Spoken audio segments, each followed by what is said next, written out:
at every one of you that no matter what you've done, He wants you to come to Him, to go into that bedroom. The bedroom is a place where people cry. Yes, sir. People pour out their tears in the bedroom. People pour out their hearts in the bedroom. Yes, sir. God is looking for that.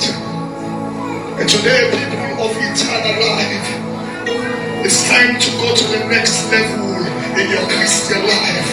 It's been too long that you are on the surface, you are in the dining room.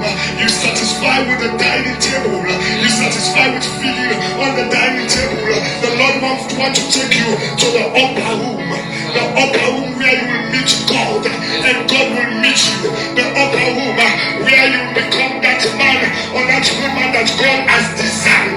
Where you become that bold and fearless